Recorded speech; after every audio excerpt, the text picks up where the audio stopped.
जी 5 minute और wait कर लेते हैं। ठीक है सर।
जी मुदस्सर भी आ गए।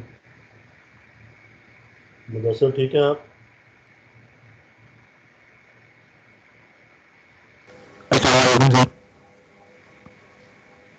वालेकुम सलाम।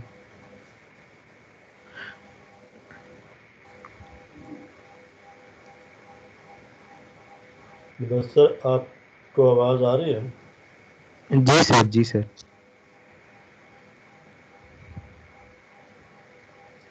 ओके। स्लाइड भी आपको विजिबल है? जी बोर्ड? सर। जी सर, बोर्ड विजिबल है। चलो 2 मिनट में स्टार्ट करते हैं, बाकी लोग भी आ रहे हैं इस वक्त। ठीक। अरूबा ने ज्वाइन किया। जी सर, ठीक। अरूबा आपका माइक ठीक है ना आज? चेक कर लें। आपको मेरी आवाज़ आ रही है? जी सर, आ रही है। ठीक है, गुड।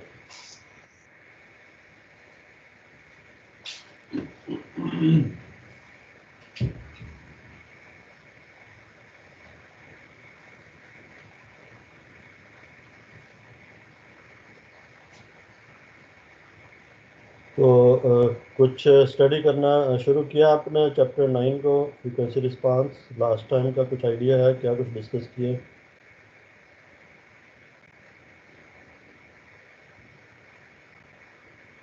लेक्चर्स देख रहे हैं आप साथ साथ? आप लोग भी देख रहे हैं? Jawad, welcome.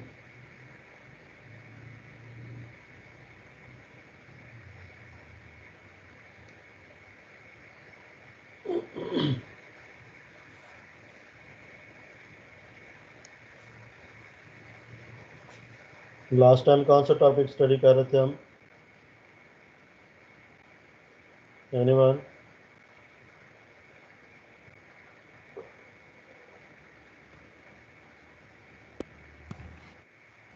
Sir frequency response था आई गेस। ओके। नॉर्मलाइजेशन जो था लास्ट टॉपिक था हमारा पिछली क्लास में, तो उसका आइडिया है ना नॉर्मलाइजेशन? और बॉर्डर प्लॉट क्या होता है, उसको नॉर्मलाइज कैसे करते हैं, और उसमें एक्स एक्सिस के ऊपर क्या प्लॉट करते हैं, वाई एक्सिस के ऊपर कौन सी क्वांटिटी होती है।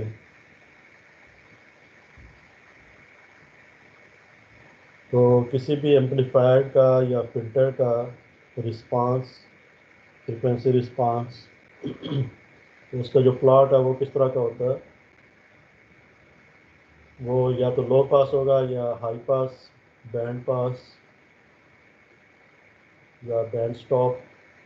तो जस्ट लाइक जिससे फिल्टर्स का रिस्पांस है, इसी तरह से आपके एम्पलीफायर्स हैं उनका भी रिस्पांस वैसे ही होगा, लो पास, हाई पास वगैरह। तो जो हम बीजेटी एम्पलीफायर देख रहे हैं उसका रिस्पांस इनमें से कौन सा होगा? इन 4 रिस्पांसेस में से इस बीजेटी एम्पलीफायर का रिस्पांस किस तरह का होगा? जो अभी मैंने आपको ये बुक में से एक चैप्टर 9 में से एक फिगर यहाँ पे शो किया है आपकी स्क्रीन के राइट साइड पे, फिगर 9.32, जो कि एक बीजेटी एम्पलीफायर है। इसका रिस्पांस लो पास होगा, हाई पास, बैंड पास या बैंड स्टॉप?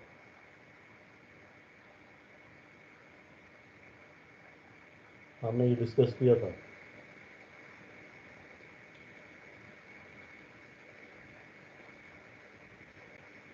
एनीवन? आप लोग पढ़ते नहीं है जाके? लेक्चर ज़्यादा लेंथी हैं इस वजह से, 3-3 घंटे के। बीच में टाइम स्लॉट्स निकाला ना। आवाज़ आ रही है आपको? यस सर, आ रही है। तो रिस्पॉन्ड करें ना यार, मैं क्वेरीज डाल रहा हूँ, आप उसको प्रॉम्प्ट एक्शन करें, उसके ऊपर जवाब दें मुझे। इसका जो रिस्पांस है वो अगेन मैं फिर बता देता हूँ, इसका रिस्पांस बैंड पास टाइप होगा, ठीक है? ये नोट कर लें। इसका रिस्पांस कैसा होगा? Band pass. Band pass response वो होता है कि जिसमें कि लो फ्रिक्वेंसीज भी पास नहीं होती हैं, हाई फ्रिक्वेंसीज भी पास नहीं होती हैं, सिर्फ मिडिल फ्रिक्वेंसीज पास होती हैं। ऐसा ही होता है।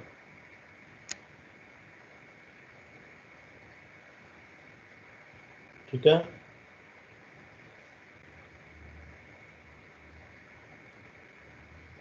यस सर, ठीक है सर, समझ आ रही है। ओके। तो लो फ्रिक्वेंसीज, आज का जो टॉपिक है वो है low frequency response of BJT amplifier. तो अभी मैंने आपको एम्पलीफायर जो दिखाया वो बीजेटी एम्पलीफायर है, इसमें जो ट्रांजिस्टर है ये बीजेटी है, और कॉमन एमिटर एम्पलीफायर है ये। ये सिग्नल को एम्पलीफाई करेगा, इट हैज सर्टेन गेन, ठीक है? और हम इस गेन को देखना चाह रहे हैं कि फ्रिक्वेंसी के साथ कैसे चेंज होगा। तो इसका लो फ्रिक्वेंसी पे गेन इसको इस एम्पलीफायर का जो लो फ्रिक्वेंसी पे गेन होगा वो कम होगा, हाई फ्रिक्वेंसी पे भी इसका गेन कम होगा। ये सिर्फ मिड फ्रिक्वेंसीज के ऊपर या मिडल ऑफ फ्रिक्वेंसी जो होंगी उनके ऊपर ये सिग्नल को बेहतर एम्पलीफाई करेगा। तो इस वजह से इसका रिस्पांस बैंड पास टाइप होगा। तो हमने ना अपने प्रॉब्लम को, ये जो सर्किट है इसका फ्रिक्वेंसी एनालिसिस करना है, तो इसको हमने ब्रेक किया 3 रीजन्स के ऊपर। एक इसका लो फ्रिक्वेंसी रीजन है जो कि आज हम करने जा रहे हैं। एक इसका हम देखेंगे later on high frequency response, जो कि हाई फ्रिक्वेंसीज के ऊपर इसका गेन को हम कंप्लीट करेंगे। और जो थर्ड वन है that is mid frequency region. Mid frequency region में इसका गेन मैक्सिमम होगा, और जो मैक्सिमम गेन होगा वो कांस्टेंट होगा up to a certain range of frequencies, जिसके ऊपर जो आपके रिएक्टिव कंपोनेंट्स हैं उनका इफेक्ट बिल्कुल नहीं होगा या मिनिमल होगा। ठीक है, तो ये जो रिएक्टिव कंपोनेंट्स हैं जैसे कैपेसिटर्स हैं, इनका इफेक्ट सिर्फ लो फ्रिक्वेंसीज पे आएगा इन कैपेसिटर्स का। कुछ वायरिंग कैपेसिटेंसेज हैं और ट्रांजिस्टर की इंटरनल जंक्शन कैपेसिटेंसेज हैं, उनका इफेक्ट हाई फ्रिक्वेंसीज के ऊपर आएगा। जबकि मिड फ्रिक्वेंसीज पे इन सारे कैपेसिटेंसेज, चाहे वो ये वाले कैपेसिटेंसेज हैं या इंटरनल वायरिंग कैपेसिटेंसेज हैं या जंक्शन कैपेसिटेंसेज हैं, वो मिड फ्रिक्वेंसीज के ऊपर इनका इफेक्ट नहीं होगा। वो कुछ कैपेसिटेंसेज शॉर्ट सर्किट हो जाएंगे, इनकी रिएक्टेंस ज़ीरो हो जाएगी, और कुछ कैपेसिटेंसेज ओपन सर्किट बिहेव करेंगी एट मिड फ्रिक्वेंसीज। तो इनफैक्ट उनका इन कैपेसिटेंसेज का इफेक्ट मिड फ्रिक्वेंसीज के ऊपर नहीं आएगा। वो या तो रोल प्ले करेंगे लो फ्रिक्वेंसीज के ऊपर, या फिर बहुत हाई फ्रिक्वेंसीज पे जाके इनके इफेक्ट्स आएंगे। तो लो फ्रिक्वेंसीज पे जो इफेक्ट करेंगे वो ये कैपेसिटेंसेज हैं, और जो हाई फ्रिक्वेंसीज पे गेन को इफेक्ट करेंगे वो इंटरनल वायरिंग और जंक्शन कैपेसिटेंसेज हैं, या फिर ट्रांजिस्टर का जो अपना बीटा होता है, इस केस में जो बीजेटी है उसका बीटा हाई फ्रिक्वेंसीज के ऊपर रिड्यूस हो जाता है, कम हो जाता है, और बीटा कम हो तो गेन भी कम होता है। आपको पता है बीटा ही ट्रांजिस्टर का एम्पलीफाइंग फैक्टर है, जो कि हाई फ्रिक्वेंसीज पे उसकी वैल्यू कम हो जाती है, तो वो सिग्नल को एम्पलीफाई नहीं करता। ठीक है, तो ये सारे जो कंपोनेंट्स हैं इनके इफेक्ट्स हमने लास्ट टाइम भी ग्राफ के ऊपर देखे थे कि कौन से कंपोनेंट्स कहाँ पे इफेक्ट कर रहे हैं। ठीक है, तो जब हम लो फ्रिक्वेंसी एनालिसिस करने जा रहे हैं आज, तो इसमें हम इन कैपेसिटर्स का इफेक्ट देखेंगे। इस कैपेसिटर को, ये अगर आपको विजिबल हो तो दिस इज का C S capacitance, this is CC capacitance, this is CE capacitance. So these three capacitances will be contributed for low frequencies. तो हम जो इन की एनालिसिस के लिए जब हम जाएंगे तो हम क्या करेंगे, हम ये करेंगे कि हर कैपेसिटर को का इफेक्ट हम इंडिपेंडेंटली देखेंगे, अलग-अलग, और फिर हम उनके तीनों के इफेक्ट्स को कंबाइन करेंगे। ठीक है, और ओवरऑल रिस्पॉन्स देखेंगे। So just like in superposition, what you do is you take one source at a time. Here we are kind of applying superposition, that we will take one capacitor at a time and ignore the other ones. ठीक है, तो जब हम इसकी वजह से effect compute करेंगे तो हम इनको इग्नोर कर देंगे, इनको शॉर्ट सर्किट ट्रीट करेंगे। जब हम इसकी वजह से कर रहे होंगे इफेक्ट कंप्यूट, तो इसको और इसको शॉर्ट सर्किट ट्रीट करेंगे, और जब इसकी वजह से करेंगे तो इन दोनों को शॉर्ट सर्किट ट्रीट करेंगे। तो this would be the approach और मेथड जो कि हमने लगानी है। ठीक है, और फ्रिक्वेंसी रिस्पांस का मैंने आपको बताया था कि फ्रिक्वेंसी रिस्पांस क्या होता है। Frequency response is the plot of gain versus frequency. ठीक है, you keep the input signal constant and you change the frequency and measure the corresponding gain of the amplifier at each frequency, and then we just plot these quantities on a। ठीक है, तो एक तो analysis जब हम कर रहे होंगे तो फिर ऑफ कोर्स फिर हम सर्किट के ऊपर आएंगे और उसके ऊपर इक्वेशंस लिखना शुरू करेंगे। और अगर आप फ्रिक्वेंसी रिस्पांस मेजर करना चाह रहे हैं तो you just apply signal, input signal, और इसके करस्पॉन्डिंग आउटपुट सिग्नल को मॉनिटर करते जाएं, और आउटपुट और इनपुट हर फ्रिक्वेंसी को कंप्यूट करते हुए, तो उसको आप प्लॉट करना। तो measurement is quite easy task, लेकिन जो एनालिसिस है वो हम आज करने जा रहे हैं। एनालिसिस कैसे होगा, तो किसी भी फिल्टर का रिस्पांस अगर आप एनालाइज करना चाह रहे हैं, कंप्यूट करना चाह रहे हैं, तो व्हाट यू डू, किसी भी सर्किट का फ्रिक्वेंसी रिस्पांस कंप्यूट करना चाहें तो उसका क्या तरीका होगा, उसका एनालिसिस करना चाहेंगे? एनीवन? उसका गेन वर्सेस फ्रिक्वेंसी आप कंप्यूटेशन करना चाह रहे हैं तो what you do? Anyone? Sir जरा आवाज़ कट रही है, प्लीज दोबारा बोलें। मैं ये कह रहा हूँ कि किसी भी फिल्टर का आप रिस्पांस देखना चाह रहे हैं फ्रीक्वेंसी के अगेंस्ट, उसका एनालिसिस करना चाह रहे हैं, तो उसका क्या तरीका होगा? कुछ आपके माइंड में आपने फिल्टर्स पढ़े हुए हैं, फिल्टर्स का एनालिसिस और इसका एनालिसिस एक जैसे होता है।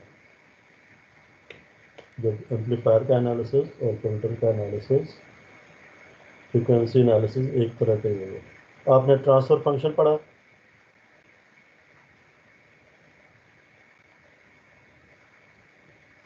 किसी भी फिल्टर का ट्रांसफर फंक्शन आपने कभी फाइंड आउट किया?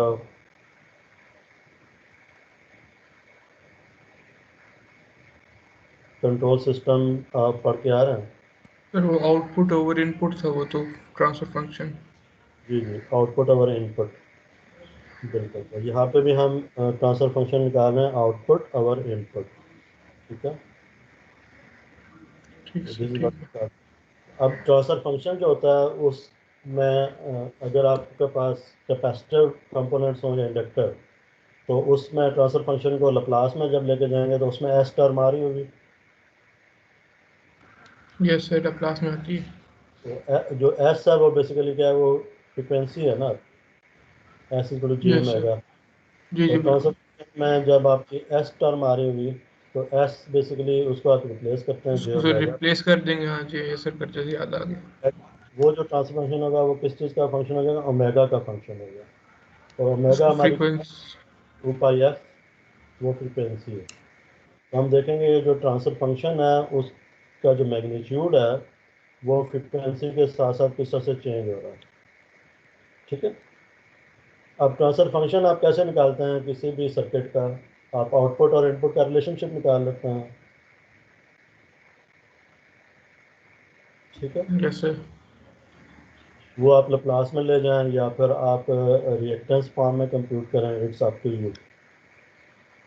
तो यही चीज़ हम करने जा रहे हैं। तो इस कम्प्लेक्स सर्किट का जिसमें कि there are number of capacitances, last time भी मैंने आपको दिखाए थे, इसमें बहुत सारे कैपेसिटेंसेस हैं जो कि आपने इंटेंशनल गाए हैं डीसी ब्लॉकिंग के लिए, और कुछ जो है वो इंटरनल हैं जो कि अनइंटेंशनल हैं लेकिन वो प्रेजेंट होते हैं। तो यहाँ पे काफ़ी सारे कंपोनेंट्स आ जाते हैं कैपेसिटर। तो with lot number of reactive components, जब आप सर्किट को एनालाइज करेंगे तो उनकी जो एनालिसिस है उसको सिंप्लीफाई करने के लिए हम फिर इस प्रॉब्लम को ब्रेक कर रहे हैं इन डिफरेंट पार्ट्स। ठीक है, तो उसमें भी मैं आपको जैसे बता रहा हूँ कि लो फ्रिक्वेंसी एनालिसिस में ये 3 कैपेसिटेंसेज हैं, इसमें भी एक कैपेसिटेंस को हम रिटेन रखेंगे, बाकी कैपेसिटेंसेज को हम क्या करेंगे, शॉर्ट सर्किट ट्रीट करेंगे। ठीक है, अब मैं विद वन कैपेसिटर इस सर्किट का एनालिसिस करना चाह रहा हूँ, और फिर मैं आपको दिखाऊंगा कि किस तरह से हम ट्रांसफर फंक्शन निकालते हैं। वो ट्रांसफर फंक्शन फ्रीक्वेंसी के ऊपर डिपेंड करता है, उसके जो मैग्नीट्यूड है वो ट्रांसफर फंक्शन का मैग्नीट्यूड और उसका फेज वो फ्रीक्वेंसी के ऊपर डिपेंड करता है। फ्रीक्वेंसी चेंज करते हैं तो वो चेंज होता है, और फिर हम उसको for wide range of frequency plot करके देखेंगे कि उसका जो रिस्पांस है वो फ्रीक्वेंसी के साथ साथ किस तरह से चेंज होता है। और उस रिस्पांस को हमने बोडे प्लॉट उसका डेवलप करना है, नॉर्मलाइज्ड बोडे प्लॉट। ठीक है, keep this thing in mind. तो जो भी हम रिस्पांस प्लॉट करेंगे फ्रीक्वेंसी रिस्पांस, वो बोडे प्लॉट उसका हम डेवलप करेंगे, क्रिएट करेंगे। ठीक है,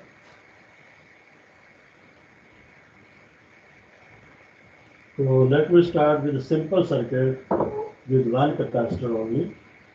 And अगर आपको ये चीज़ समझ आ जाती है तो फिर आप इसको आप आगे एक्सटेंड कर सकते हैं फॉर द अदर कैपेसिटेंसेस, और यही कंसेप्ट लो फ्रिक्वेंसी पे भी एप्लीकेबल है और हाई फ्रिक्वेंसीज के ऊपर भी यही चीज़ डायरेक्टली आप अप्लाई होगी। तो एक सीक्वेंस आप एनालिसिस की देख लेंगे, उसी सीक्वेंस के ऊपर बाकी जितने भी कैपेसिटेंसेस हैं उनका एनालिसिस बिल्कुल सेम इसी तरह से फॉलो होगा। ठीक है, बहुत सिंपल है, कोई इसमें बहुत डिफ़िकल्ट प्रॉब्लम नहीं है। पहले भी आप ये देखते आ चुके हैं, लेकिन यहाँ पे आपको बॉर्डर प्लॉट कैसे करना है वो में भी आपने पहले शायद उस तरह से नहीं देखा होगा। ठीक है,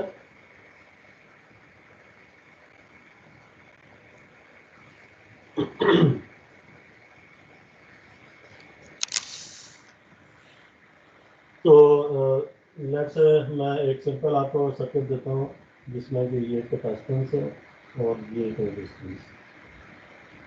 ठीक है, this is R, this is C, this is input, this is output. अब ये जो कैपेसिटेंस है ये आपकी कोई भी कैपेसिटेंस हो सकती है, इनमें से ये सी कैपेसिटेंस भी हो सकती है, दिस वन, और कोई वायरिंग कैपेसिटेंस भी हो सकती है, लेटर ऑन आप देखेंगे। लेकिन अभी जो है ना वो मैं इन सारी कैपेसिटेंस में से कोई एक सिंपल सिंगल कैपेसिटेंस यहाँ पे देख रहा हूँ। अब इसका ट्रांसफर फंक्शन मैंने फाइंड करना है। Transfer function is nothing but V out over V in. इसको टाइम डोमेन में भी कर सकते हैं और फ्रिक्वेंसी डोमेन में भी देख सकते हैं इसको। जो टाइम फ्रिक्वेंसी डोमेन में इसको मैं एस की फॉर्म में भी लिख सकता हूँ। ठीक है, या फिर मैं इसको V out of J omega की फॉर्म में भी लिख सकता हूँ। ठीक है, सही। तो दिस इज द टारगेट कि मैं इसको कंप्यूट कराऊँ इन टर्म्स ऑफ फ्रिक्वेंसी, और उसके बाद फिर मैं इसका मैग्नीट्यूड देखना चाहूँगा, वी आउट अगर V in j omega magnitude, इसका मैग्नीट्यूड क्या है, और फिर उसके बाद इसका एंगल।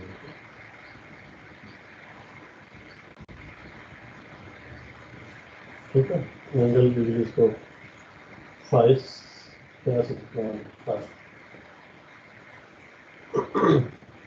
तो ये जो भी क्वांटिटी होगी ट्रांसफर फंक्शन होगा, ये कॉम्प्लेक्स क्वांटिटी होगी, it has both magnitude and phase. ठीक है,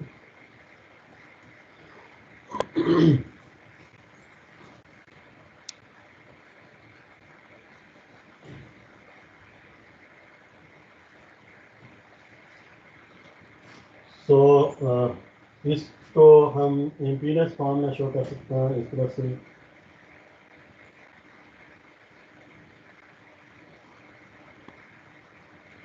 this is 1 over CS, this is R, V naught, V in, this is V in of S, this is V out of S, right? इसको आप बेशक Z1 कह लीजिए, इसको Z2 कह लीजिए। सो हमारे पास दो कंपोनेंट्स और दो इम्पीडेंसेस हैं, they are in series. How can I find out V out of S? V out of S is equal to I out, I into Z2. Okay. And what is the current I? This current I would be equal to V in of S divided by Z1 plus Z. इस चीज़ को मैं यहाँ पर plug कर रहा हूँ, तो V out of S किसकी इक्वल आ जाएगी, V in of S into Z2 और Z1 plus Z. तो ये समझ एक वोल्टेज डिवाइडर सर्किट है जिसमें Z2 और Z1 plus Z2 into V in, और V in को आप इस तरफ ले आए तो this become equal to V out of S और V in of S is equal to Z2 over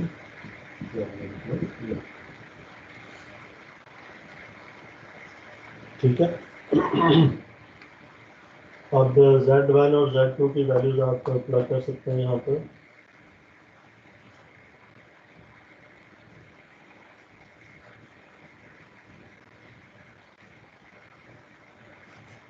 So V out of S or V in of S will be equal to Z2 is equal to R and Z1 is equal to 1 over CS plus Z2 is R.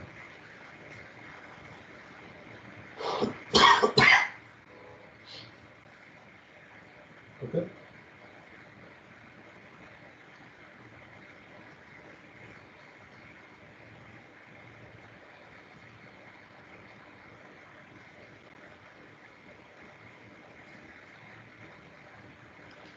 Follow कर रहे हैं?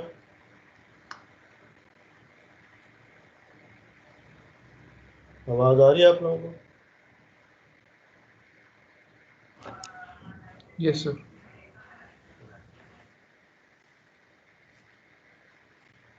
अब इस चीज को मैं लिख सकता हूँ आर और एस की जगह पे मैं जे ओमेगा डाल सकता हूँ 1 over J omega C plus R. ठीक है।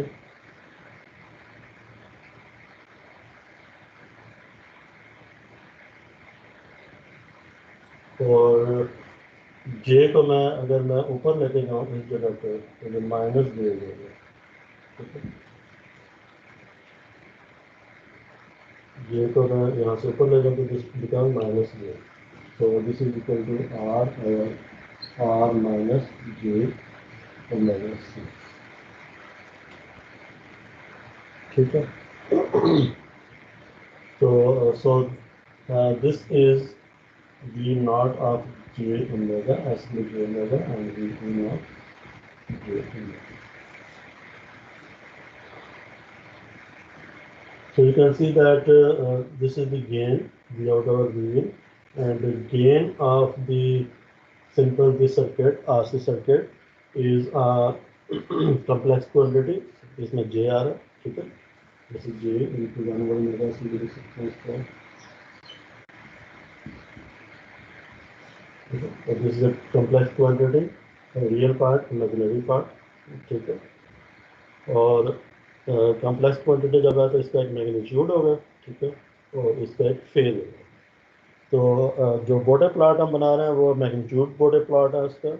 ठीक है। मैग्नीट्यूड उसका हम प्लॉट कर रहे हैं तो हम इसका मैग्नीट्यूड पहले फाइंड कर लेते हैं और फिर इसका फेज देखेंगे। देखते हैं अगर मैं इसका मैग्नीट्यूड फाइंड करना चाहूँ तो मैं इसका मॉड ले लूँगा। तो मॉड क्या आ जाएगा वी आउट अगर V in mod that would be equal to R अगर। अब इसका मॉड क्या आ जाएगा इस क्वांटिटी का कॉम्प्लेक्स क्वांटिटी का real square plus imaginary square under root. तो real square plus imaginary is minus 1 over omega C square under root. ठीक है। और ये चीज़ माइनस स्क्वायर होगी तो माइनस खत्म हो जाएगी। तो this becomes R square plus 1 over omega C whole square under root. So this is the magnitude of this of the transfer function of this circuit. This is the magnitude expression for the transfer function of this given circuit. तो mathematically आप इसको इस तरह से calculate करेंगे। ठीक हो गया।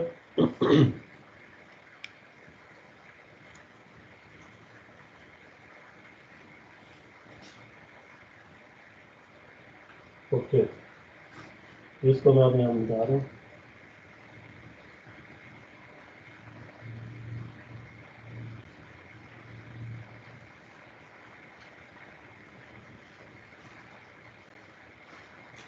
तो इसको मैं लिख सकता हूँ V not over V in mod is equal. एक चीज़ हमने लास्ट टाइम देखी थी इसकी cut off frequency F C that was equal to 1 over 2 pi R C. याद है?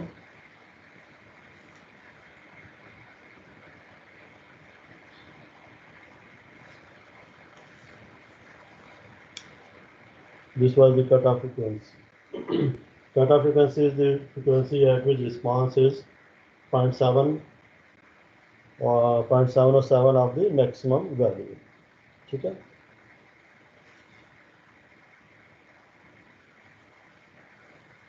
So ये रिलेशनशिप आप ध्यान में रखिएगा कट ऑफ फ्रीक्वेंसी का, जो कि मैं अभी यहाँ पर प्लग करने लगा. So यहाँ से मैं लिख सकता हूँ R, और यहाँ से मैं R स्क्वायर कॉमन ले लूँ, R स्क्वायर, तो यह आ जाएगा 1 plus 1 over omega R C whole square,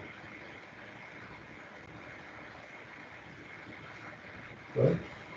And under it. So this can be written as R, or this R square when being out of the under root becomes equal to R, and this will be the expression, this will be cancelled, and this can be written as 1 over 1 plus omega को मैं लिख सकता हूँ 1 over 2 pi f R C square under,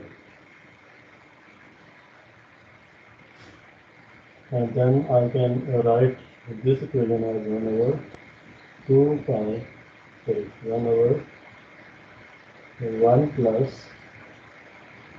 1 over 2 pi RC. This term 1 over 2 pi RC. F को भी छोड़ दें बाकी. This is equal to FC. So this can be written FC over F whole square under root. This is what is called V naught over V naught.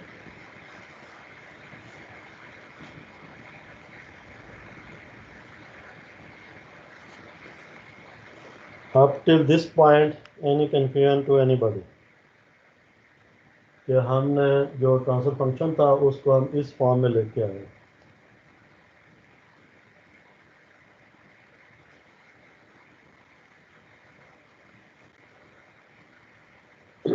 अगर कोई confusion नहीं है तो फिर हम आगे चलते हैं.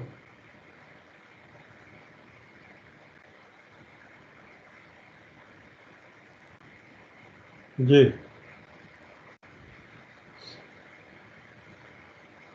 अच्छा, यहाँ पे मेरा एक क्वेश्चन है आपसे कि आप मुझे बता सकते हैं कि इस ट्रांसफर फंक्शन में जो वेरिएबल है वो मेरे पास है फ्रीक्वेंसी.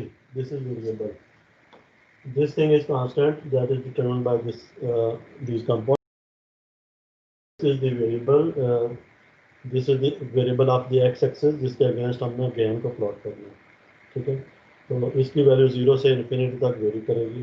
ठीक है, तो इस एक्सप्रेशन से मुझे बता सकते हैं कि इसका जो गेन है वो लो फ्रिक्वेंसीज के ऊपर इसकी वैल्यू और हाई फ्रिक्वेंसीज के ऊपर इसकी वैल्यू क्या होगी, और ये किस तरह का रिस्पांस होगा, लो पास होगा या हाई पास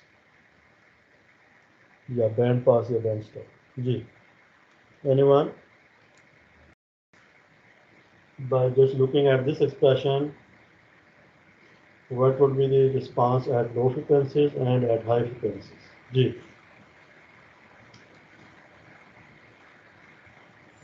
anyone?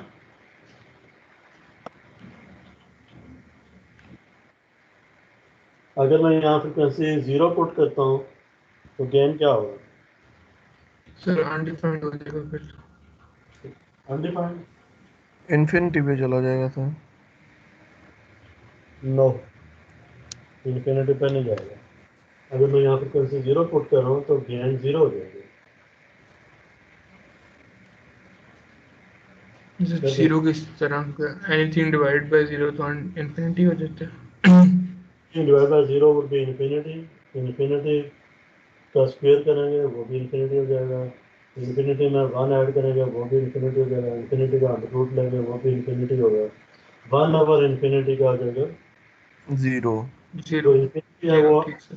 डिनोमिनेटर में आ रहा ना. ठीक है, सर.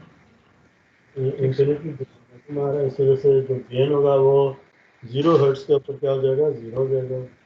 अगर मैं यहाँ फ्रिक्वेंसी को इंक्रीज करना शुरू करूँ, लेट्स मैं फ्रिक्वेंसी को इनफाइनाइट कर दूँ, तो गेन कितना हो जाएगा? 1 सर. गेन 1 हो जाएगा। ठीक है, तो यहाँ से एक चीज़ मुझे ये भी पता चल रही है कि जो मैक्सिमम गेन है वो कितना आएगा, 1 आएगा, इससे ज़्यादा नहीं आएगा। उसकी रीज़न क्या है?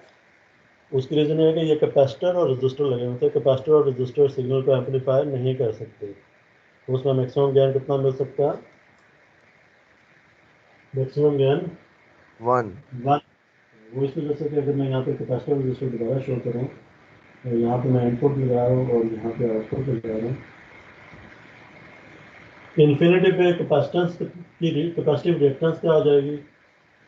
इन्फिनिटी फ्रिक्वेंसी पे, फ्रिक्वेंसी जब इन्फिनिटी होगी तो इसकी रिएक्टेंस क्या आ जाएगी? 0, क्योंकि 0 x शॉर्ट होती है होगी। 1/2 पाई एफ सी, तो फ्रिक्वेंसी इन्फिनिटी कर देंगे तो रिएक्टेंस क्या आ जाएगी? 0 हो जाएगी। 0। इसका मतलब है कि एक कैपेसिटेंस शॉर्ट सर्किट। अगर ये सर्किट में कैपेसिटिव रिएक्टेंस 0 हो जाए एक्स सी, तो आउटपुट और इनपुट क्या आ जाएंगे? सेम हो और जाएंगे सर, जो इनपुट होगी वही आउटपुट पे चल जाएगी। इसका मतलब क्या हो जाए? गेन क्या है? 1। गेन 1 का मतलब है आउटपुट और इनपुट 1 है, और आउटपुट और इनपुट 1 का मतलब output is equal to input. ठीक है, ये सर्किट में दिखा रहे हैं आपको कि इसका गेन 1 हो जाएगा एट इनफाइनाइट फ्रिक्वेंसी, और फिर अगर फ्रिक्वेंसी 0 होगी तो रिएक्टेंस क्या हो जाएगी? ओपन। रिएक्टेंस क्या हो जाएगी?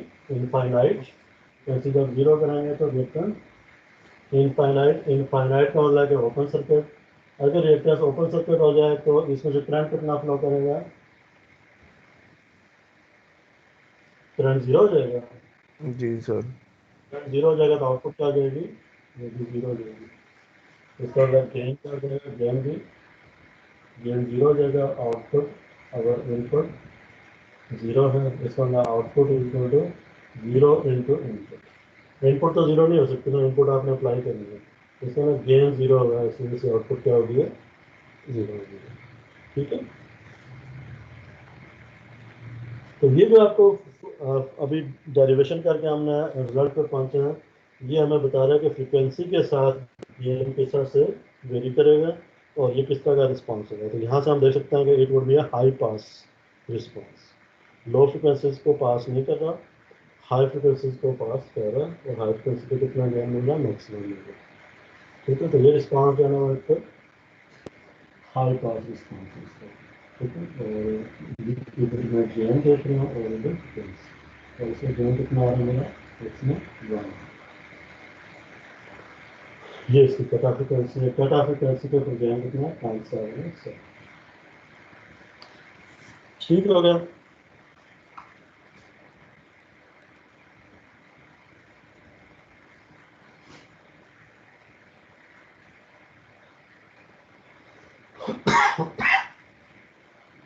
अच्छा, ये तो मैंने अभी प्लॉट जो दिखाया ये आपका लीनियर प्लॉट है। इसी को मैंने क्या करना है? लॉग स्केल पे करना है। फ्रिक्वेंसी भी लॉग स्केल पे होनी है और गेन को भी डीबीज में लेके जाना है। तो अब मैं इस स्टेप के बाद मैं करूँगा इसको डीबीज में कन्वर्ट करूँगा, क्योंकि मैंने इसका बॉर्डर प्लॉट बनाना है। तो इस क्वेश्चन को ज़रा ध्यान में रखिएगा और यहाँ से मैं इसको इसका बॉर्डर। अच्छा, डीबीज में कैसे कन्वर्ट करते हैं? किसी भी क्वांटिटी को डीबीज में कन्वर्ट कैसे करते हैं? वोल्टेज गेन को कैसे करते हैं और पावर गेन को कैसे करते हैं? याद है कुछ? पढ़ते नहीं है ना जाके आप? पावर गेन डीबीज में लेके जाना है तो it would B 10 log AP, और वोल्टेज गेन डीबीज में कैसे रिप्रेजेंट होगा? 20 लॉग ऑफ एबी। तो यहाँ पे ये वोल्टेज गेन है, इसको मैं डीबीज में कन्वर्ट करना है तो 20 लॉग ले लेंगे, सिंपल। तो ए बी इन डीबीज। अच्छा, इससे पहले ना, इस स्टेप से पहले हम क्या करते हैं? डीबी में इसका डीबी लेने से पहले गेन को नॉर्मलाइज करते हैं, ये ध्यान में रखिएगा। Before this you have to first normalize the gain. तो पहले स्टेप में ये करते हैं, सेकंड स्टेप में इसको क्या करते हैं? डीबीज में कन्वर्ट करते हैं। तो अगर मैं आपसे पूछूं कि मुझे जो अभी ये जो ट्रांसफर फंक्शन मिल रहा है इसको नॉर्मलाइज करने की ज़रूरत है मुझे, और अगर ज़रूरत है तो क्यों है, और ज़रूरत नहीं है तो क्यों नहीं है?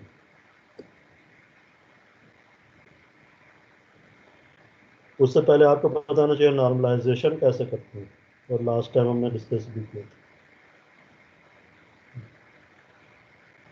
नॉर्मलाइजेशन में क्या करते हैं? What is normalization? एनीवन? जल्दी बोला करें ना, एक दूसरे का इंतजार करते रहते हैं, ये बोलेगा वो बोलेगा। जिसको आता है वो बोले, किसी को भी नहीं आता।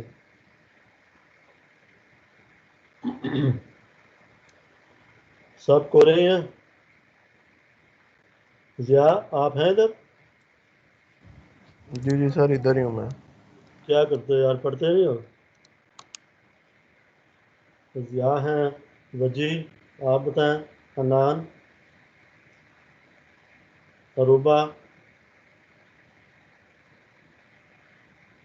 जवाद,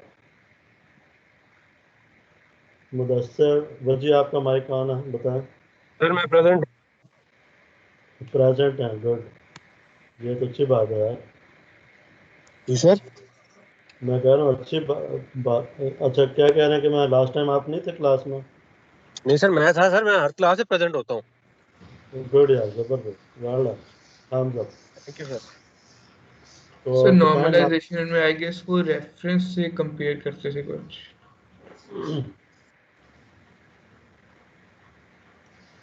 नहीं, नॉर्मलाइजेशन में आप जो ग्राफ की या जो गेन की मैक्सिमम वैल्यू होती है उस वैल्यू से आप गेन को डिवाइड करते हैं, गेन की हर वैल्यू को उस मैक्सिमम वैल्यू से डिवाइड करते जाते हैं हर फ्रिक्वेंसी के ऊपर। हर आप गेन रिस्पांस की मैक्सिमम वैल्यू ले लेते हैं, देख लेते हैं, जो भी वैल्यू आई है मैक्सिमम वैल्यू उसको डिवाइड कर देते हैं गेन, जो आपका रिस्पांस है उस रिस्पांस के जो गेन है उससे, ठीक है, हर फ्रिक्वेंसी के ऊपर। तो लेट्स से मेरे पास ये रिस्पांस आ रहा है, ये रिस्पांस आ रहा है, तो इसका मैक्सिमम वैल्यू यहाँ पर 10 है। लेकिन ये 10 जो है ना हर फ्रिक्वेंसी पे नहीं है, ये सिर्फ इस पॉइंट के बाद जो फ्रिक्वेंसी है ना उसके बाद इन फ्रिक्वेंसी पे इसका गेन क्या है, मैक्सिमम 10 है। इसके अलावा बाकी फ्रिक्वेंसीज के ऊपर, इस फ्रिक्वेंसी के ऊपर इसका गेन 10 नहीं है, ये 9 हो गया, 8 हो गया, 7, यहाँ पे 0 हो गया, ठीक है। तो इसको मैं अगर नॉर्मलाइज करना चाहूँ तो मैं क्या करूँगा, मैं जो मैक्सिमम गेन है ना वो ले लूँगा, जो कि इस केस में मैक्सिमम गेन कितना है, 10, ठीक है। और इसको मैं हर फ्रिक्वेंसी पे जो गेन आ रहा है उसे डिवाइड कर दूँगा। तो इसको भी मैं नॉर्मलाइज करूँगा तो इस फ्रिक्वेंसी के बाद जैसे this is frequency F1, F1 से ऊपर ऊपर फ्रिक्वेंसीज के ऊपर एक्चुअल गेन कितना है, 10 है। मैं किसे डिवाइड कर रहा हूँ, 10 से, तो क्या आंसर आएगा, 1 आएगा आंसर। इस फ्रिक्वेंसी के बाद इस फ्रिक्वेंसी से ऑनवर्ड गेन कितना होगा, 1, ये 1 आएगा, ठीक है। और इस फ्रिक्वेंसी से लो फ्रिक्वेंसीज के ऊपर जो गेन होगा वो 1 से कम होगा। तो यहाँ पे हो सकता है, यहाँ पे 9 था तो यहाँ कितना आ जाएगा, 0.9, जहाँ 8 था तो 0.8 हो जाएगा, 0.7 था 0.7 हो जाएगा, 0 था तो 0, ठीक है। तो 0.9, 0.8, 1, मैक्सिमम इसका रिस्पॉन्स गेन कितना होगा, 1 होगा, 101 पे होगा, और उसके बाद इसकी वैल्यू 1 से कम होगी। तो this is what is called normalization. अभी जो ये वाला रिस्पॉन्स आपको मैंने कंप्यूट करवाया, इसका मैक्सिमम गेन कितना था, इस रिस्पॉन्स का मैक्सिमम गेन कितना है, 1 सर। 1। तो 1 को मैं डिवाइड करूंगा जब इसके साथ तो कोई फर्क पड़ेगा, 1 को किसी भी चीज़ से डिवाइड करें नहीं सर। नो सर, कोई ये फर्क आंसर नहीं है। आएगा। कोई फर्क नहीं पड़ेगा। तो इसका मतलब इसको नॉर्मलाइजेशन करने की ज़रूरत है, इसको नॉर्मलाइज करने की ज़रूरत है। नो सर, फिर तो ठीक है। बिल्कुल सही, इसको पहला स्टेप ऑटोमेटिकली इसमें हो जाएगा क्योंकि इसका गेन कितना है, 1 है मैक्सिमम, ठीक है। तो पहला स्टेप नॉर्मलाइजेशन का, वो इस केस में वैसे ही देगा। सेकेंड स्टेप पे मैंने इसका करना है डीबी लेना, तो डीबी का फॉर्मूला मेरे पास है 20 log ऑफ ए बी, तो वो मैं प्ले कर देती हूँ। तो it would be 20 log of A B क्या है मेरे पास, दिस है फोर्थ एक्सप्रेशन, ठीक है। तो this would be equal to 1 over 1 plus F C F whole square. अब अंडर रूट को मैं लिख लेता हूँ 1/2, ठीक है। इसको मैं इस पूरी टर्म को मैं ऊपर लेके जाऊँ तो यह भी 20 log of 1 plus F C over F whole square power -1/, ठीक है। ये पावर ऊपर चलेगी।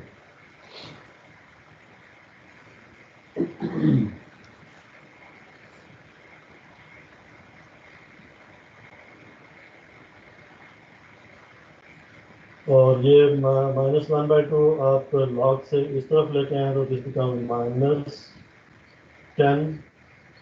log of 1 plus F C over F whole square.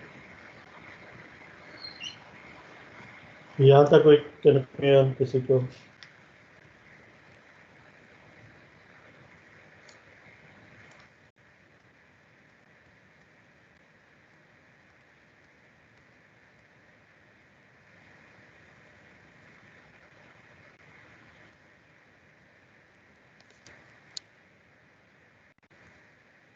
अच्छा, ये जो बुक पे आपको क्वेरी नज़र आ रही है, इसमें जो गेन इन डीबीज है, वो ये वाला एक्सप्रेशन अभी तक हम यहाँ तक पहुँच चुके हैं, ये डिराइव किया हमने अभी, ठीक है।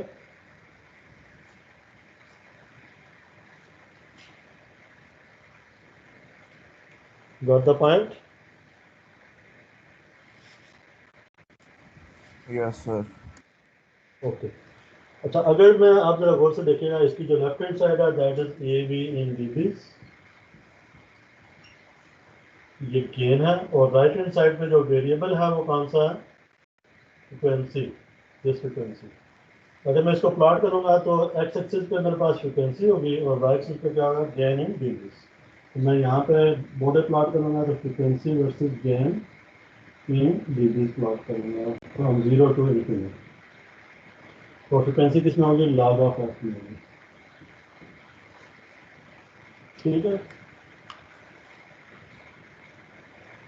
तो अगर मैं इसको इस ग्राफ के ऊपर प्लॉट कर दूं तो I have done with my objective frequency response of low frequency response of the capacitor circuit. जो शुरू में मैंने आपको कैपेसिटर रेजिस्टेंस दिखाए थे, उसका फ्रीक्वेंसी रिस्पांस मैं प्लॉट करने में इंटरेस्टेड हूँ, तो ये प्लॉट मेरा हो जाएगा डन। अगर मैं इसको प्लॉट करूँ इस ग्राफ के ऊपर with these axis, okay. Any problem? Conceptually this is what it is.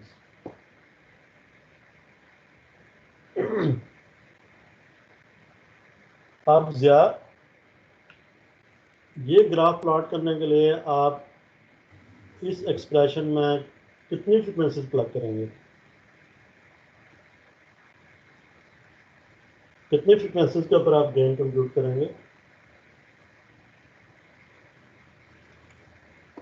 Frequency scale के ऊपर फ्रिक्वेंसी रेंज कितनी है जिसके ऊपर आपने ये प्लॉट करना है इसको?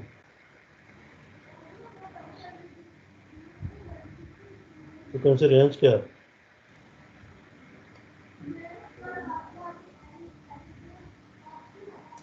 सर 1 से लेके 10 तक करेंगे। नो, हो सकता है इसकी जो कट ऑफ फ्रिक्वेंसी हो वो 1 मेगाहर्ट्ज हो, फिर वो तो सर तो फिर ये डिफर करेगा, ये विद सर रिस्पेक्ट टू फिर ये कट ऑफ डिपेंड फ्रीक्वेंसी करता है डिफर करेगा वैल्यू ये। ऑफ एफ तक, जितनी कट ऑफ फ्रीक्वेंसी होगी उस रेंज तक जाएगा ये। वही मैं पूछ रहा हूँ ना, हमें क्या पता कि कहाँ से कट ऑफ फ्रिक्वेंसी है इसकी। तो फिर यहाँ कट ऑफ फ्रीक्वेंसी फ्रिक्वेंसी निकालेंगे फिर। यहाँ पे फ्रिक्वेंसी एक्सिस के ऊपर फ्रिक्वेंसी रेंज क्या है? 0 से इन्फिनिटी है ना भाई।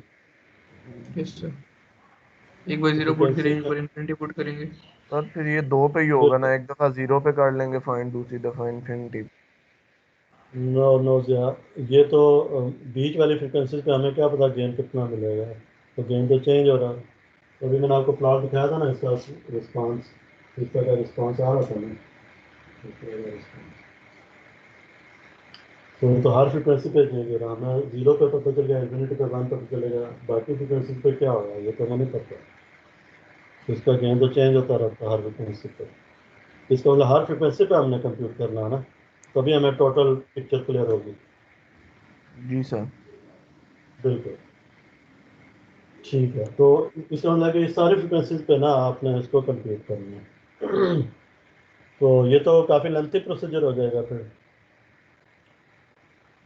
इसका जो शॉर्ट कट है ना, जो हम अभी देखने जा रहे हैं, that is called the asymptotic response. पहले तो हमें प्रॉब्लम पता चलेगा ना कि हमारा प्रॉब्लम क्या है एक्चुअली।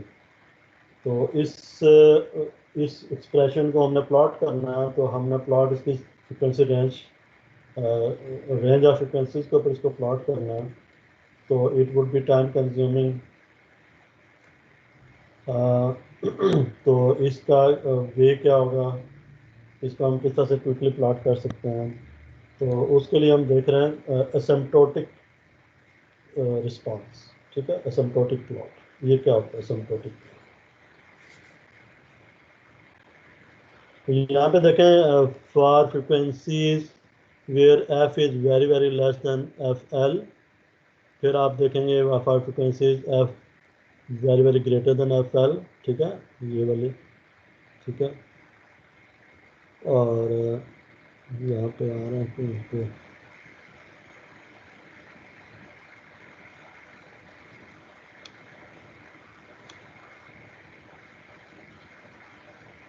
आगे चलते होगा ये वाला। One is for frequencies very very less than FL and other is for frequencies very very greater than FL। तो हम इसके जो एसिम्प्टोटिक रिस्पांस फाइंड करेंगे, इसमें एसिम्प्टोटिक रिस्पांस के दो सेगमेंट्स बनेंगे। One is the low frequency asymptote and the other one would be the high frequency asymptote. ठीक है, तो you will see low frequency asymptote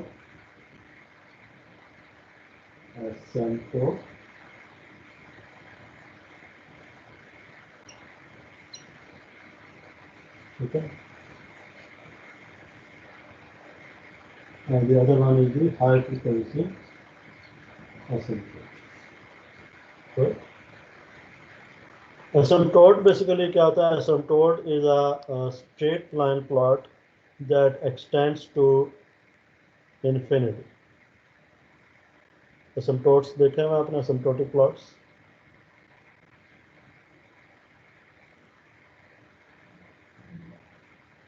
Anyone?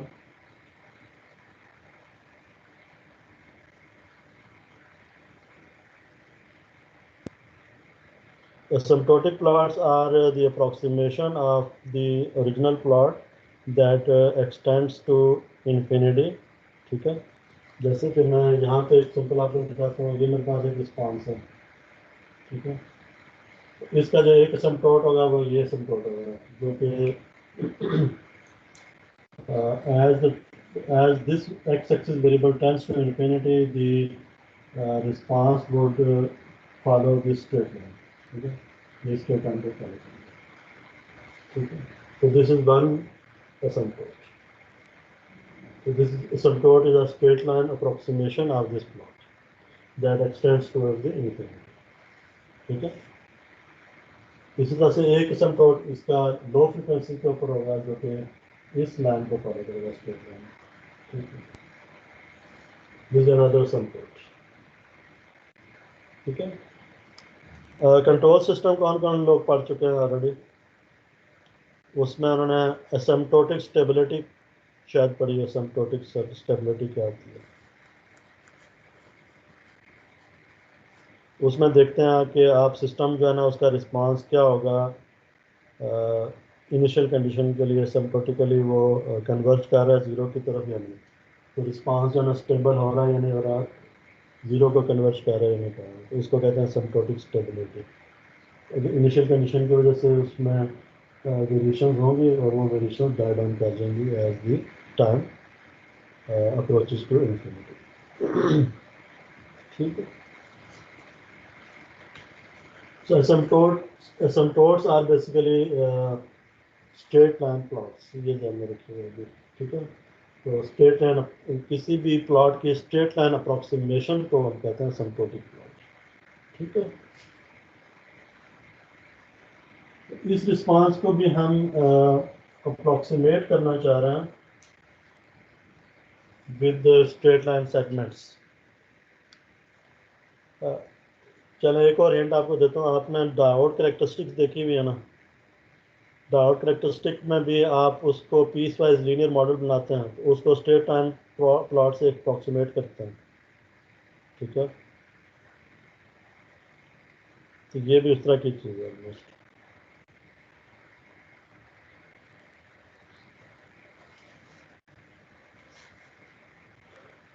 तो इसमें जो हम पहले इसका देख लेते हैं low frequency asymptote.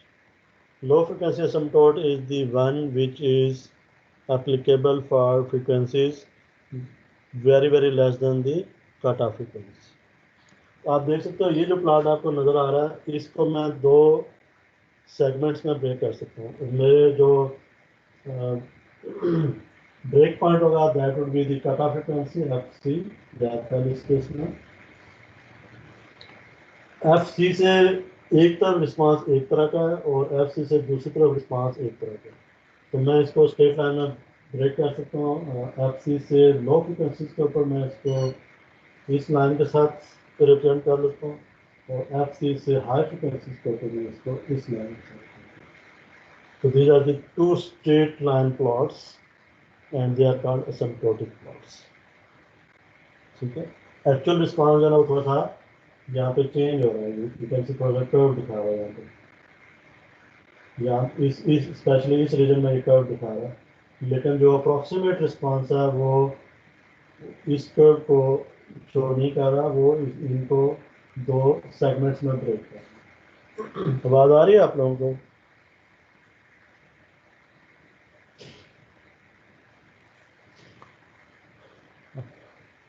Anyone please respond? Yes sir, आ रही है आवाज। तो बेसिकली जो हमारा ब्रेक पॉइंट है ना, वो कट ऑफ फ्रिक्वेंसी है। कट ऑफ फ्रिक्वेंसी से एक तरफ रिस्पांस एक तरह का है और उससे दूसरी तरफ रिस्पांस एक तरह का है। उसको मैं अप्रॉक्सीमेट कर रहा हूँ अराउंड कट ऑफ फ्रिक्वेंसी। ठीक है। Cut off frequency is also called the break frequency, break point भी कहते हैं इसको। और इस ब्रेक के एक तरफ मैं इसको स्ट्रेट लाइन से अप्रॉक्सीमेट कर रहा हूँ और दूसरी तरफ इससे। तो आप यहाँ पे देख सकते हैं कि जो एसिम्प्टोट्स हैं इनको आप कट ऑफ फ्रिक्वेंसी के रेफरेंस से देख रहे हैं कि one is the when frequency is less than F L and the other one is when frequency is greater than F L. और इसकी रीज़न भी है कट ऑफ फ्रिक्वेंसी पे पास जो है ना रिस्पांस ब्रेक कर रहा है। ठीक है। एक तरफ डिक्रीज कर रहा है और दूसरी तरफ पास कर रहा है। ठीक है। तो लो फ्रिक्वेंसी एसिम्प्टोट को मैं अलग प्लॉट कर लेता हूँ और हाई फ्रिक्वेंसी एसिम्प्टोट को मैं अलग देख लेता हूँ। तो लो फ्रिक्वेंसी एसिम्प्टोट को पहले मैं देखने लगा। तो इसमें लो फ्रिक्वेंसी एसिम्प्टोट जो होगा इसका that is defined as F P very less than F C. ठीक है। तो this F C, this is F.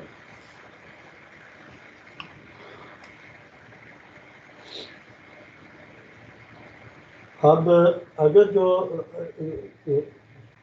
Focus करें इस एक्सप्रेशन के ऊपर, अगर मेरे पास ये जो फ्रिक्वेंसी है एफ जो कि वेरिएबल है, इसमें ये कांस्टेंट एफ सी कांस्टेंट है, ये फ्रिक्वेंसी अगर एफ सी से इसकी वैल्यू बहुत कम होगी, ठीक है ना, इस एफ सी से इसकी वैल्यू बहुत कम होगी, लेट्स से इसे 10 टाइम्स कम है, 100 टाइम्स कम है, 1000 टाइम्स कम है, तो नेट इफेक्ट क्या होगा इस नंबर के ऊपर जो कि स्क्वायर के अंदर आ रहा है। If F is very less than F C, इसकी वैल्यू कम होती जाएगी। अगर इस एफ की वैल्यू कम होती जाएगी, अगर आप ये जो फैक्टर है ये इसकी मैग्नीट्यूड इंक्रीज होगा, ऊपर जाएगी।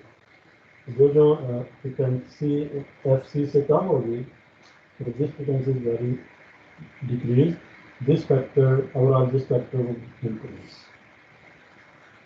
ठीक है,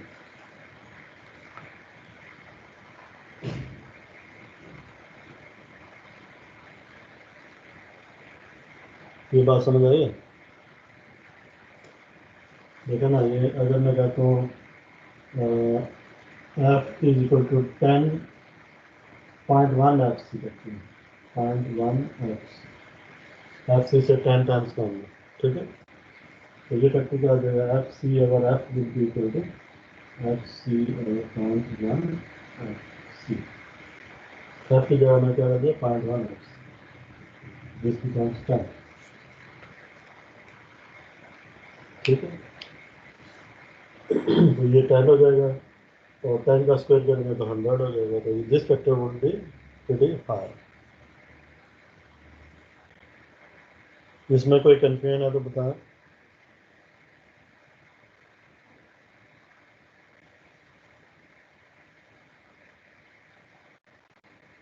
फॉलो कर रहे हैं?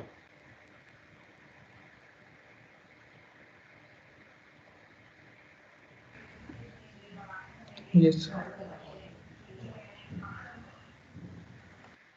ओके, तो जो फ्रिक्वेंसी FC से कम होती जाएगी, ये फैक्टर बढ़ता जाएगा, और जब इसका स्क्वायर करेंगे तो ये और इंक्रीज करेगा, और it would be higher than this one. ठीक है ना, तो इसकी वैल्यू 1 से कहीं ज़्यादा होगी। जैसे अभी इस केस में व्हेन F इज 0.1 FC, तो ये 10 है, 10 का स्क्वायर करेंगे 100, दिस बिकम 100, दिस इज 1, तो you can ignore this value. ठीक है, ये वैल्यू 1 जो है ना उसको इग्नोर कर सकते हैं। This is the case, then you can write this equation as A, B, and DB will be equal to minus 10 log of FC over F। ठीक है, मैंने यहाँ पे इस वजह से 1 को क्या कर दिया, इग्नोर कर दिया, and then it can be written as minus 20 log of FC over F। This is my final equation that you can see here. This on the right hand side of your screen, AV in dB is minus 20 log of FC over F, and this equation is only valid when F is very less than FL। ठीक है, तो this is low frequency symptom. अच्छा, ये जो equation है, इस equation को जब मैं प्लॉट करूँगा तो यहाँ पे मैं डिफरेंट वैल्यूज़ प्लॉट कर रहा हूँ। तो अगर मैं FC ओवर F को मैं 1 कर दूँ तो इसकी वैल्यू हो जाएगी 0 dB, क्योंकि लॉग ऑफ 1 क्या होता है 0। और if FC over F is if F is half of the cut off frequency, then you can write it as FL over F is equal to 2। ठीक है, and log of 2 is equal to 0.3, और इसको जब multiply करेंगे तो -6 dB। उसके बाद when F is FL by 4, ठीक है, तो जो गेन हो जाएगा दैट टू बी -12 dB, एंड when F is FL by 10, जैसे भी हम यहाँ पे देख रहे हैं FL by 10, F is FC by 10, this is 0.1 FC, तो इसका रिस्पांस जो होगा 10, इसकी जो रेशियो आ जाएगी वो भी 10 लॉग ऑफ 10 1 होता है, और ये भी -20, तो ये -20 डिग्री हो जाएगा। ठीक है, तो इसमें आप देख सकते हैं कि अच्छा, मैं नेक्स्ट वैल्यू अगर दिखाऊँ, when F is FL by 100, तो क्या आंसर आएगा? When F is FC by 100, तो क्या आंसर आएगा?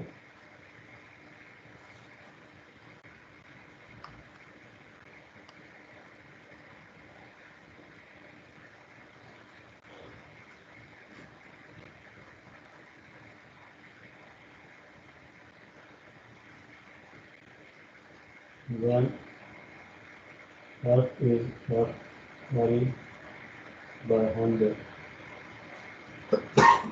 FL और FC एक ही चीज़ है। ठीक है, So this becomes equal to FL by F would be equal to 100. ठीक है, तो FL by F is 100 हो जाएगा, तो then would be dB would be equal to minus 20 log of 100. This becomes minus 20 log of 100 is minus 40. So this will be minus 40. ठीक है, F L by 10 के ऊपर माइनस 20 dB था, F L by 100 के ऊपर minus 40 dB हो गया। अब मैं इसी ट्रेंड को आगे फॉलो कर सकता हूँ। एफ एल बाई 1000 के ऊपर क्या आ जाएगा, F L by 1000 log of 1000 जो होता है वो 3 होता है, तो ये जगह माइनस 6 dB। और 1000 10 पावर 4 करेंगे तो लॉग ऑफ 10 पावर 4 4 हो जाएगा, तो ये माइनस 80 dB। तो माइनस 20 dB होगा, minus 40 dB, minus 60 dB, minus 80 dB. ठीक है, so for every decade change in frequency, if frequency is decreased by 10 every time, then the gain would be decreased by minus 20 dB for every decade. ठीक है, इसको कहते हैं decade change in frequency. तो frequency अगर decade change होगी तो gain जो है ना वो 20 dB से डिक्रीज होगा for the first order filter. इसका रिस्पॉन्स इस तरह का होगा, इसका जो गेन है वो इस तरह का होगा। इस तरह के रिस्पॉन्स के लिए आपका जो गेन होगा that would be changing at a certain constant rate, that for each decade change in frequency, the gain would be decreased by 20 dB. और एक और चीज़ यहाँ पे ट्रेंड देखेंगे, for every Octave change. Octave change कहते हैं कि फ्रिक्वेंसी को डबल करें या हाफ करें। तो यहाँ मैं फ्रिक्वेंसी को यहाँ पे 1/2 कर रहा हूँ, यहाँ पे 1/4 कर रहा हूँ, तो ये माइनस 6 dB से माइनस 12 dB चेंज होगा। तो response is decreasing by minus 6 dB per octave. So there are two types of roll-off for the first order filters or first order circuits. One is called minus 6 dB per octave or minus 20 dB per decade. ठीक है, these are the constant roll-offs, ठीक है, for first order circuits। ठीक है,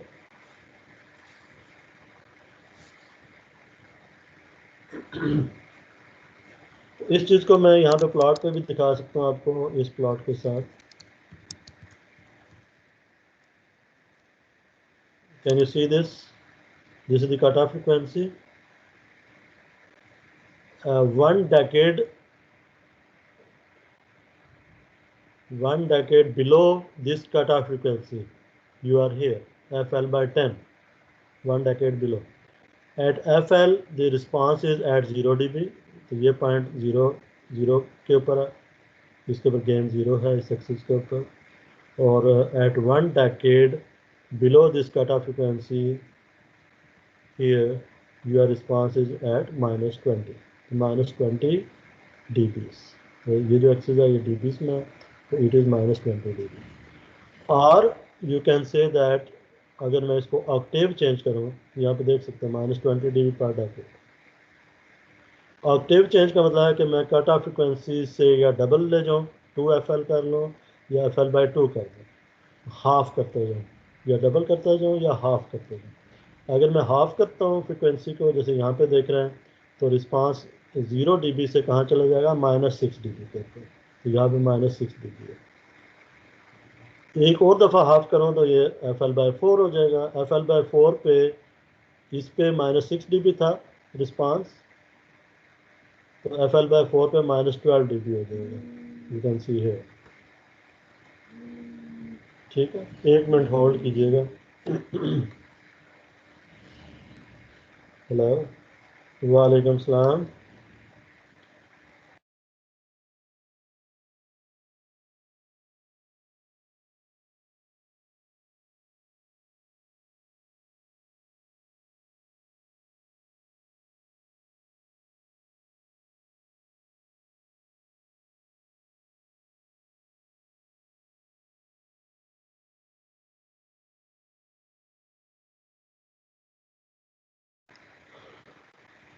जी,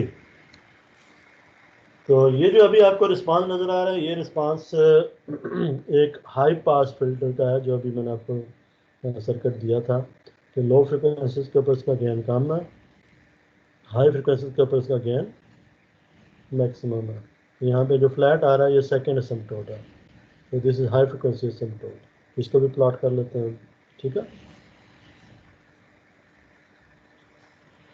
जी students, are you there?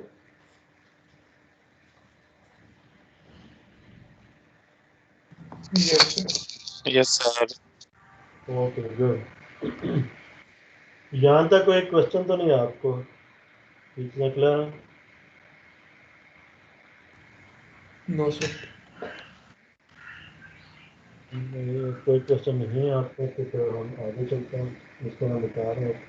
तो ये low frequency एसिम्पटोट complete हो गया, ठीक है। इसका अब हाई फ्रिक्वेंसी एसिम्पटोट देखना मैंने।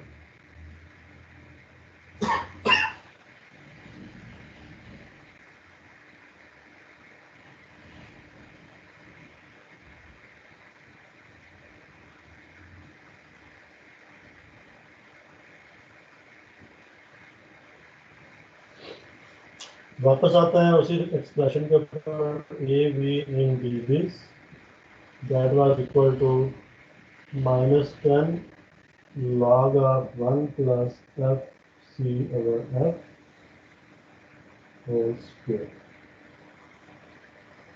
ठीक है। now if when f is very greater than fc, and now look at this equation and tell me that when this value of frequency is higher than this frequency is higher than this, put any value of f greater than fc, तो क्या होगा? इसको ये value इससे बढ़ती जाएगी तो ये नंबर क्या होगा? स्क्वायर ब्रैकेट्स के अंदर जो नंबर है ये कम होता जाएगा 1 से। अगर मैं f की वैल्यू fc के बराबर रख दूँ तो ये क्या हो जाएगा? 1 हो जाएगा। और मैं अगर f की वैल्यू fc से बड़ी रखूँ तो ये हमेशा 1 से ये नंबर कम बढ़ेगा, ऐसे ही।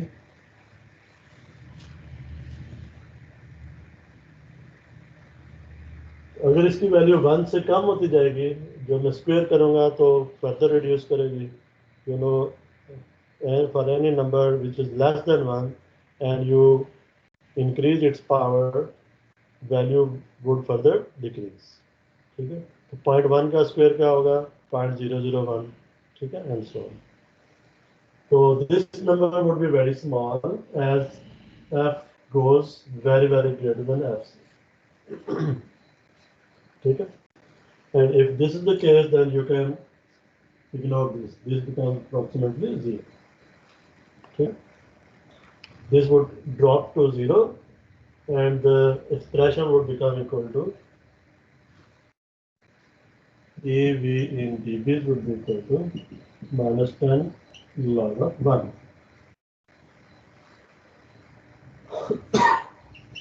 And log of 1 is equal to 0, so this becomes equal to 0. So when frequency is very greater than fc, the gain would become equal to 0 dB. Gain 0 dB होगा, एक्चुअल में 0 नहीं होगा। 0 का मतलब dB में gain 0 नहीं है, बल्कि गेन dB में गेन 0 है, ठीक है। एक्चुअल गेन इसका 1 है और dB में गेन क्या है? 0. So that's why for any frequency which is higher than fc, the gain would be at 0 dB. तो ये जो कर्व आपको नजर आ रही है fc से बियॉन्ड, ये कहाँ पे लाई कर रही है? 0 एक्सिस के ऊपर। तो dB में ये 0 dB पे लाई कर रही है, ठीक है।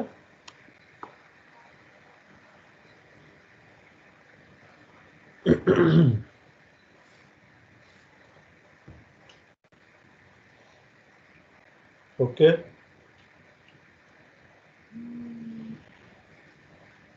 एक मिनट होल्ड कीजिए। हेलो वालेकुम सलाम। जी जी कबीर, मेरी क्लास चल रही है अभी तो मैं ना 11:30 बजे फ्री हूँगा।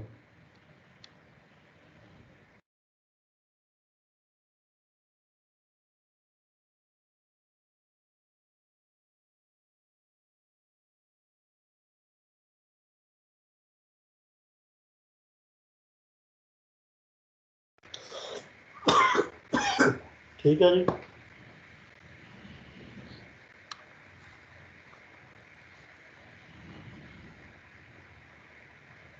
अच्छा, अब जो इसका एक्चुअल रिस्पांस होगा वो देख लेते हैं। ये है इसका अप्रोक्सीमेट रिस्पांस, जो ब्लू में नज़र आ रहा है ये आपका अप्रोक्सीमेट रिस्पांस है। एक्चुअल रिस्पांस आपको ये डॉटेड में नज़र आ रहा है। अगर आपने अप्रोक्सीमेट रिस्पांस बना लिया है, उससे एक्चुअल रिस्पांस प्लॉट करना कोई आप इतना डिफ़िकल्ट काम नहीं रहेगा। What you do is you just follow the approximate response at far end of the cutoff frequencies. तो अगर कट ऑफ फ्रिक्वेंसी से बहुत दूर हैं, अगर आप either at lower end or at higher end, then your actual response would follow the straight line response. And as you approach the cutoff frequency, the response would deviate, and the deviation would be maximum at the cutoff frequency, and that deviation would be only -3 dB. ठीक है, तो ये जो actual approximate response में cut off frequency पे response zero है, gain जो है ना ज़ीरो है, लेकिन एक्चुअल में रिस्पांस -3 dB के ऊपर है। तो this is the maximum deviation which would occur at cutoff frequency, and the actual response would pass at the 3 dB point, and it will approach the asymptotic response at higher end and lower end. ठीक है, ये point clear हो गया। अगर आपके पास asymptotic plot हो तो उससे आप एक्चुअल फ्रिक्वेंसी रिस्पांस प्लॉट कर सकते हैं।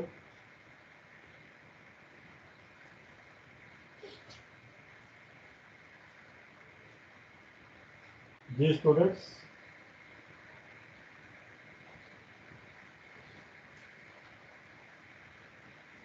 ये मेरे पास कट ऑफ फ्रिक्वेंसी है, आप सी जाता है, और ये मेरे पास क्या है, ये एसिम्प्टोटिक प्लॉट। सही। आप एक्चुअल प्लॉट मैंने इसका बनाना है, यहाँ पे ये जीरो है, ये गेन है डिजिट में, और ये फ्रिक्वेंसी लॉग है।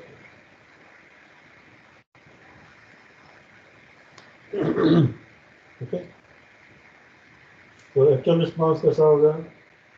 एक्चुअल रिस्पांस मैं डॉटेड से शो कर रहा हूँ ब्लू में, वो इसी अप्रॉक्सीमेट स्ट्रेट लाइन प्लॉट को फॉलो करेगा।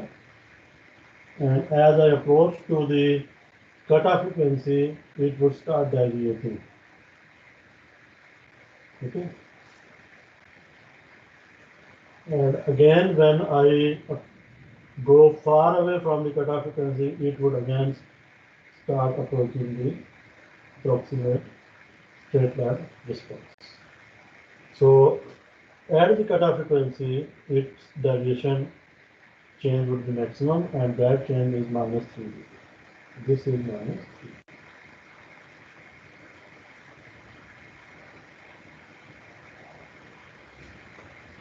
Any problem?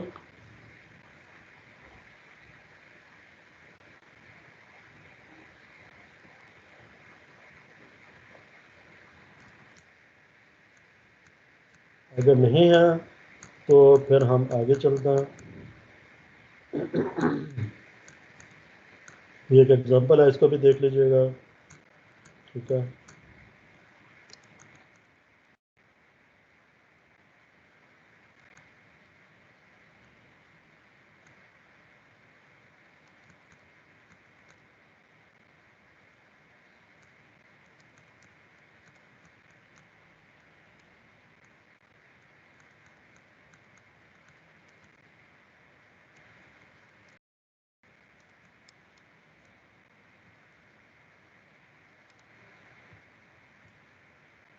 ओके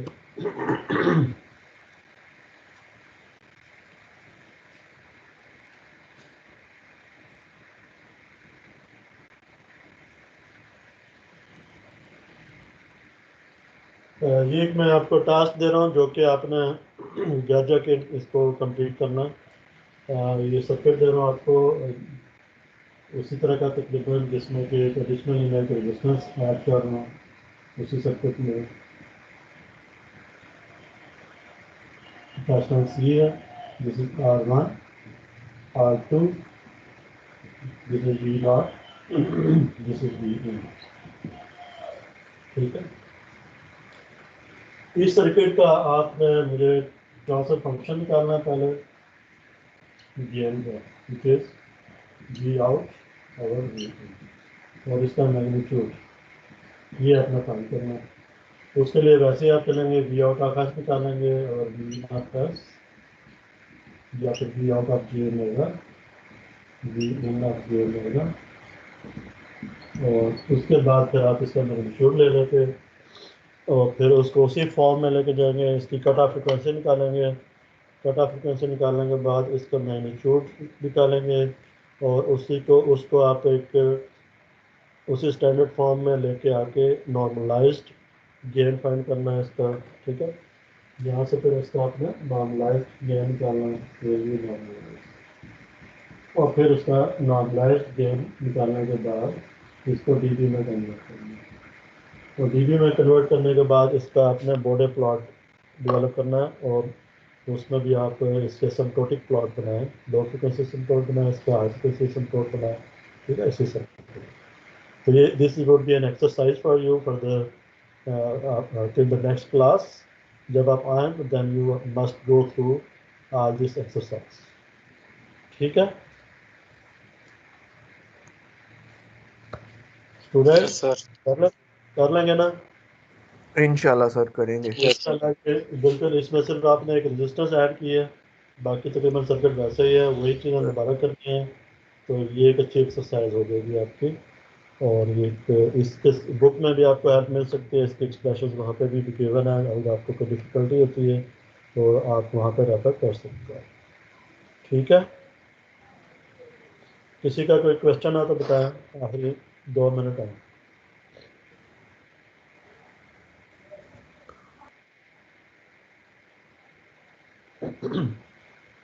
जो इसकी जो स्टूडेंट नहीं आए उनको बता दें कि इसकी जो टीम्स के ऊपर रिकॉर्डिंग होती है ऑलरेडी, वो इस वक्त रिकॉर्ड हो रही है, आपका लेक्चर रिकॉर्ड हो रहा है, उसको आप देख सकते हैं, वहाँ पे डाउनलोड कर लीजिए आपके पास। ठीक है, मैं डाउनलोड कोई भी नहीं आपको दे रहा, डाउनलोड करके मतलब कोई लिंक वगैरह नहीं भेज रहा, आपने खुद ही डाउनलोड करके वहाँ पे अपने पास रखना है इसको। ठीक है, यस सर।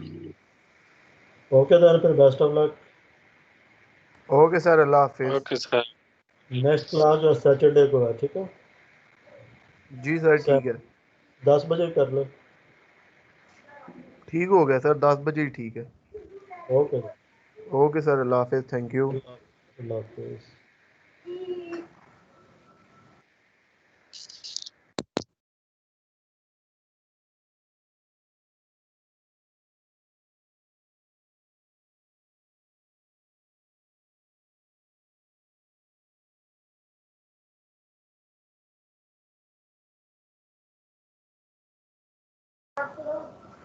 हाँ भाई अनान।